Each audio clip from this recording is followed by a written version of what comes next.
Hey world, Dan Brown here. It is March 15th, 2016. Today hosts perhaps the most important primaries for both Democrats and Republicans so far. And once again, this weekend, Donald Trump has dominated the media narrative by any means necessary. It all started inside the University of Illinois Pavilion, where 10,000 or so people had gathered to see Donald Trump, not all of them Trump supporters. Then an abrupt announcement.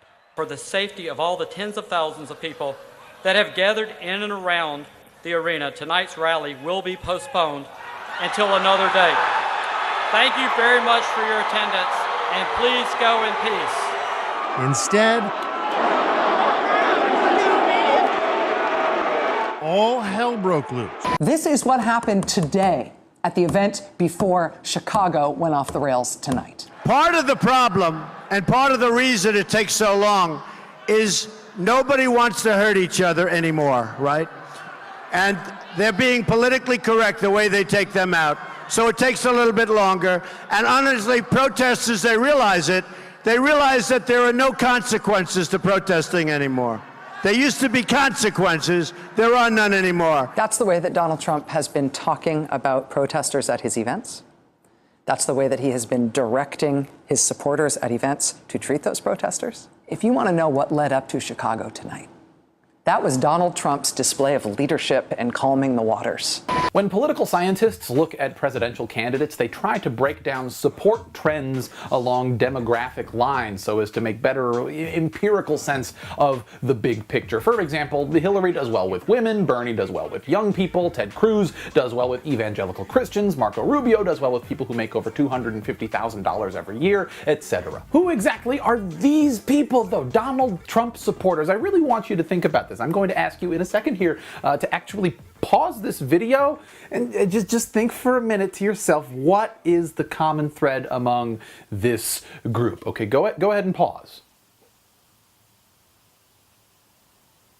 Okay. Trump has been a real puzzle in this respect. I mean, yeah, okay, his rallies are very white. There might not be a fully proportionate number of attendees with college degrees, but no traditional demographic correlation has been strong enough to be what we'd call predictive of Trump's support. Men, women, Christians, non-religious, young, old. Trump's support is pretty scattered among all walks of the Republican Party's electorate anyway, which is part of what makes his candidacy so infuriating to his rivals, because how can you coordinate a takedown of something so amorphous, right? Who exactly can you target with your messaging? And more generally, our inability to classify Trump in traditional political terms is what has led to our kind of bewildered silence. I mean, lots of words have been said about Donald Trump. According to CNN Money, in 2015, Donald Trump received more nightly news coverage than any of his GOP rivals or of the Democratic candidates combined. But I think that most of those words can be pretty well summed up with just two words, and that's, hey,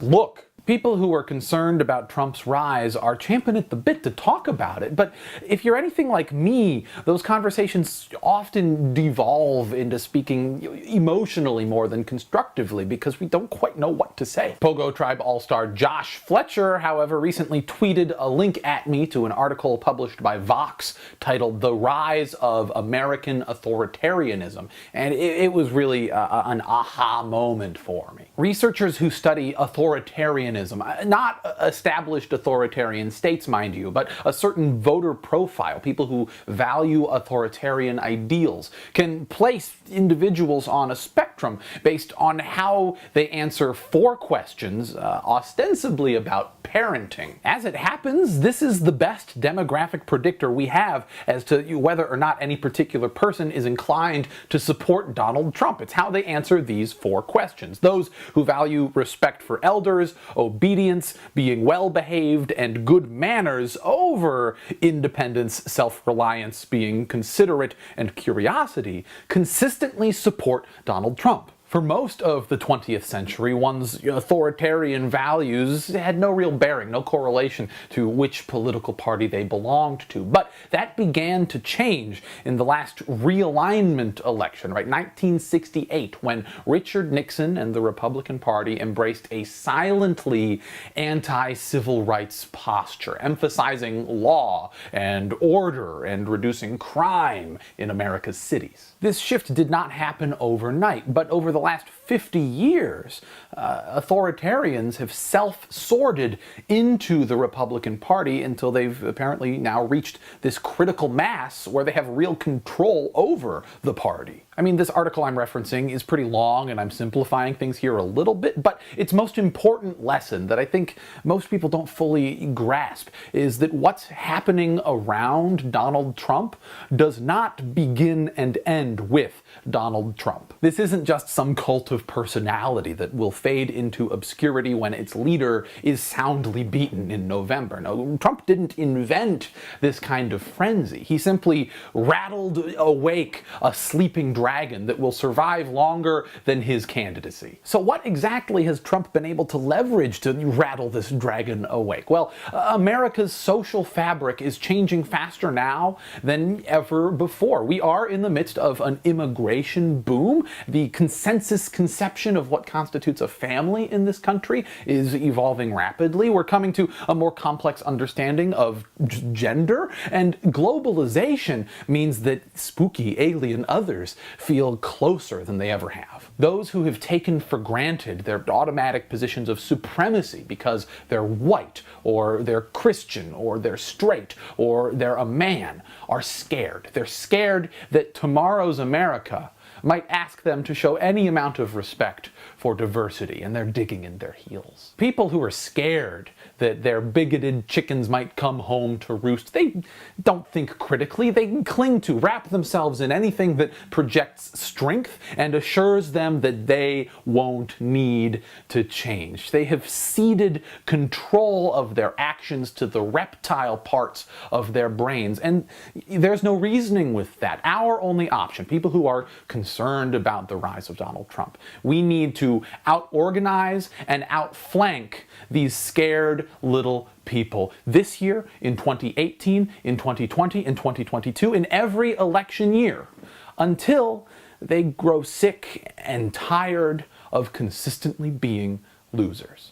China, China, China, China now, China, China. You know, China. I know China very well. I want more video responses from you guys. If you have a thought or a prompt or anything you want to say to me, upload a video to YouTube and email a link to danbrownuniverse@gmail.com. I want to feature more than I have been, but I need you to do your part right there too. I also, at the end of this week, want to upload slightly more casual, kind of just question and answer video. So if you have any sort of question you want to ask me, tweet it at me. I'm at Delicious Steak on Twitter, probably this Thursday or Friday. I'm going to publish that. I want to get a little more content out more regularly here on PogoBad. But aside from that, thank you as always for watching. If you want to support the show, click on the Patreon link underneath me and subscribe if you haven't already.